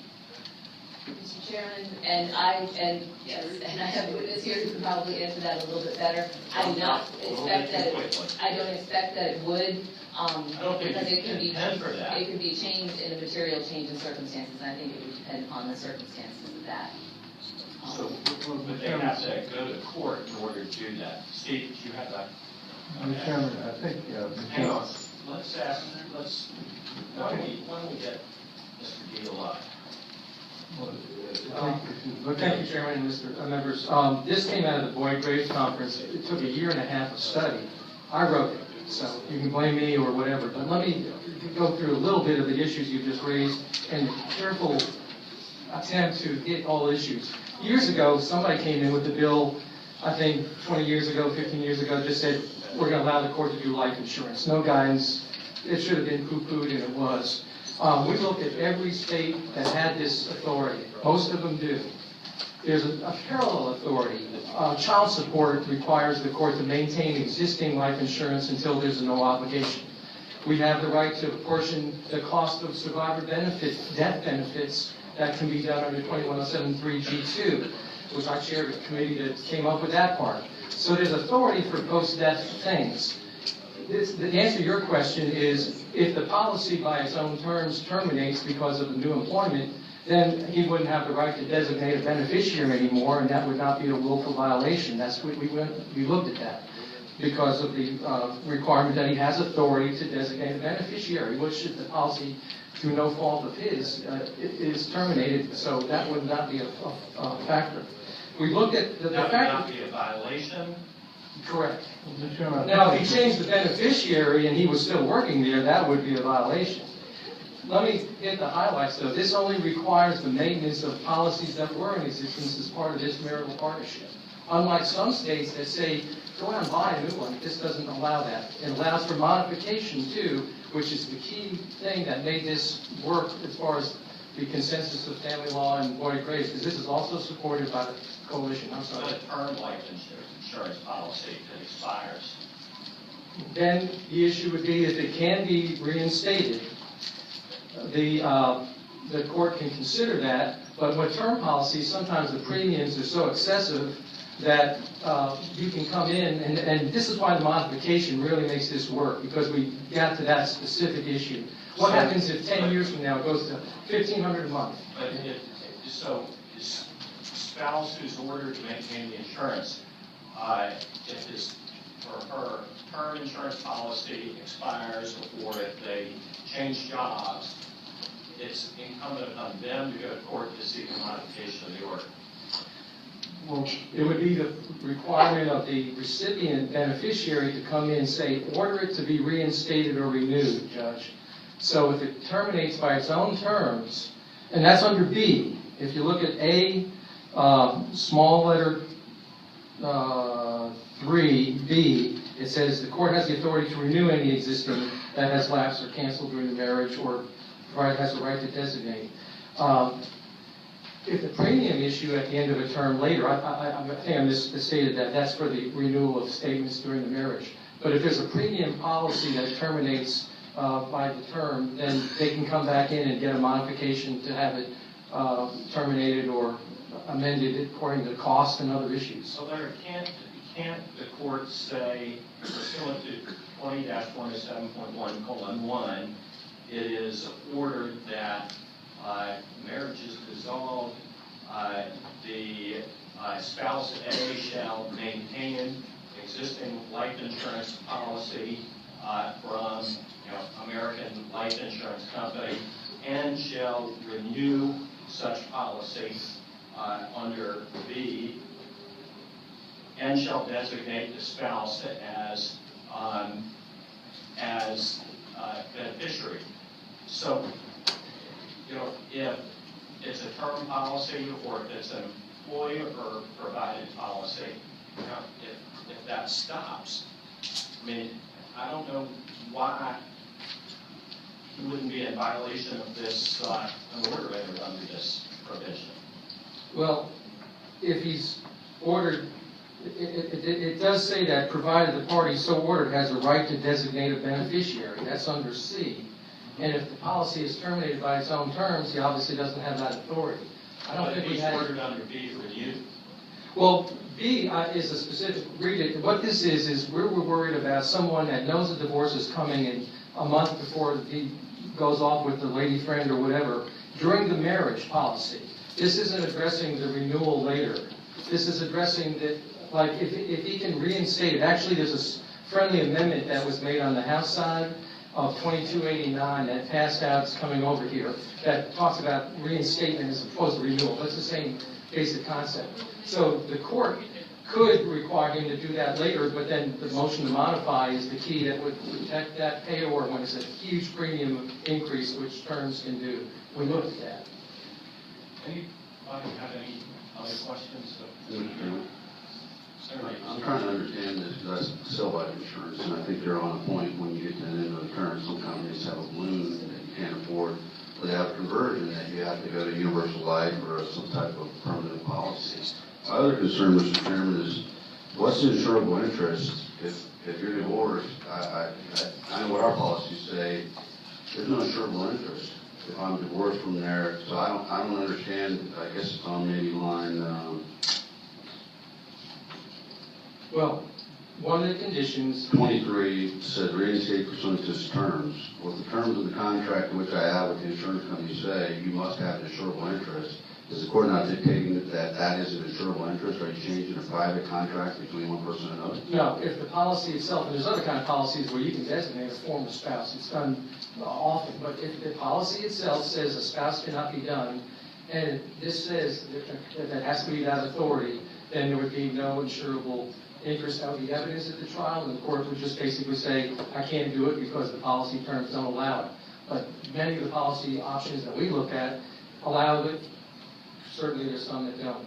But to the extent, again, what we're trying to do is to keep continuity. These folks got this life insurance during their marriage. It was part of their marriage. Why should that change when other parts of their divorce, such as property and survivor benefits, don't change? Mr. All right, Senator Reeves. So what do you do on a second to die policy that's utilized for to pay estate taxes in the marriage like that? Maybe it's hung for 40 years and they finally get a divorce, and that second to die policy is used to pay the estate taxes. That would, I guess, be an issue that would have to be presented in evidence for the court's discretion. This is discretionary, and if something like that came up and there was a required use of those funds for something other than the spouse, then obviously the court would look at it and not order it. Again, this is all discretionary, but in the majority of cases, this is protecting the spouse when there's a death of the payor spouse, and that's what we're looking at as a policy matter. All right, any other questions? Move to the fourth. All right, it's been moved and seconded that the bill be reported. Senator Stewart. Mr. Chairman, I got a substitute motion. I just have concerns that this bill goes entirely too far. I understand the provisions under a dependent mighty order, but this, with all due respect to Mr. Deal, who I know is an expert in his field, I think this takes, it just takes it way too far for me, so I would move that the bill be PPI. All right, it's been, substitute motion is to pass the bill by indefinitely. Any further comment by members of the committee? Move the previous question. I didn't hear anything. Let's call the roll. Move the previous question. PBI. Call the roll. Senator Saslow? Senator Norman? Senator Howell? Senator Lucas? No. Senator Edwards? No. Senator McDougal? Yes. Senator Stewart? Senator Stanley? PBI, yes. Senator Reeves? Aye. Senator Chapin? Yes. Senator Deeds? Senator Sturtevant? No. Senator Peterson? PBI, no. Senator Peake? Yes. Senator Owenshane? 8 yeas, 7 days. All right, Senator Norman. Thank you. We've got two chairs of the Finance Committee competing. I can let you all arm wrestle. I know you have a meeting upstairs.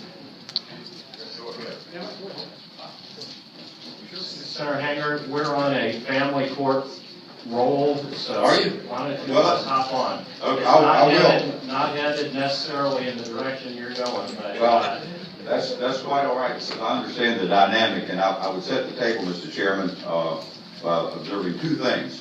Normally, I have learned over the years not to bring a bill in front of the standing committee until you've kind of worked it out. The other point that I've learned is never bring a bill to the Senate Courts of Justice Committee, because it might pass and then you'd have to be harassed over by the House Courts of Justice Committee. Would you like us to help you right now? Not likely on this one. Okay. Mr. Chairman, what this deals with is termination of the payer's spousal support upon retirement.